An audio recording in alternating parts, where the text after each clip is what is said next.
Important stock को, जो हमने वो ट्रेंडिंग स्टॉक्स दिखाए थे उसमें सबसे वीक आपको दिखा था कंटेनर कॉरपोरेशन, कॉनकॉर का, वायदा का टॉप लूजर। भाई साहब 7.5% दबाव, नंबर्स सुबह वीक थे, ये तो बात हुई थी, पर वो ठीक थे, ऐसा पस से नंबर्स थे, थोड़ा सा मार्जिन कॉन्ट्रैक्शन था, एबिटा ग्रोथ नदारत थी, पर पेन ज्यादा हो रहा है। तो ऐसे में फिर आशीष से बोला था थोड़ा डिग करें डीपर, मामला है क्या, बाजार को क्या पसंद नहीं आ रहा है, क्यों इस तरह की प्रेशर के साथ कंटेनर कॉर्पोरेशन कामकाज कर रहा है, क्यों बन गया ये एक्सीडेंट ऑफ द डे? आशीष बताएं। ये तो लंबे समय का एक्सीडेंट है, आज तो 7-8% नीचे है, लेकिन ये लगातार एक्सीडेंट पे एक्सीडेंट ही करते जा रहा है। कई क्वार्टर्स हो गए, निराश कर रहा है। इनफैक्ट इसका आप चार्ट देखिए, कहाँ था ये स्टॉक, क्या हाइप था इसके स्टॉक के बारे में, लेकिन वहाँ से आप देखें तो सिर्फ और सिर्फ गिरावट ही देखने को मिली। अब मैं बात कर लेता हूँ Q4 की, जिसके कारण आज ये स्टॉक आपको 8% नीचे नजर आएगा। रेवेन्यू वे लेस देन एस्टिमेट यहाँ पर आपको देखने को मिला।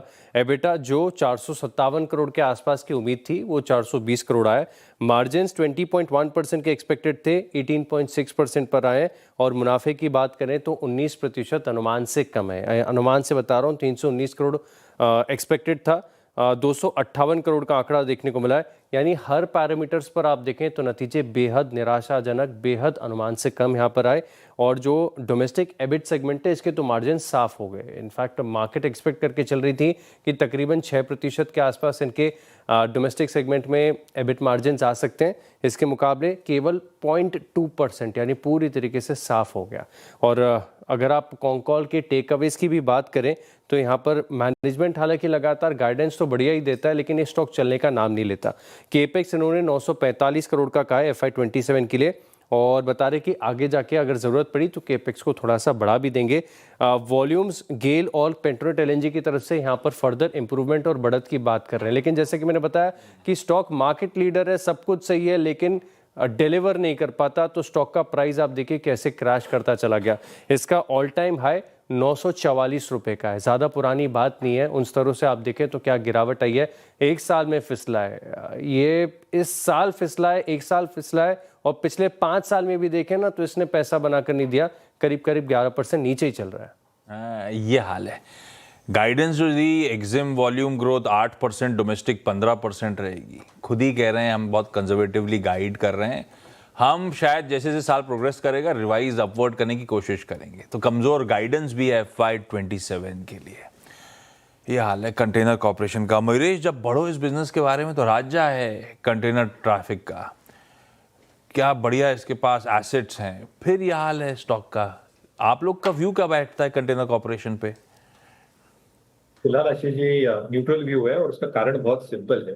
अगर आप इसका बिजनेस मॉडल देखें तो इसके जो एक बल्क रेवेन्यूज आते हैं वो एग्जिम रेट से आते हैं, which is export import, and a large bulk of that will get impacted because of the West Asian crisis. तो जो वेस्ट एशियन क्राइसिस के वजह से वॉल्यूम पर एक दबाव आ सकता है Q1 में खास करके, एंड इफ दिस एक्सटेंड्स शायद Q2 में भी एक्सटेंड हो, क्योंकि थोड़े मानसून सीजन के आसपास वॉल्यूम्स में थोड़ी गिरावट हिस्टोरिकली और सीजनैलिटी के हिसाब से देखी जाती है।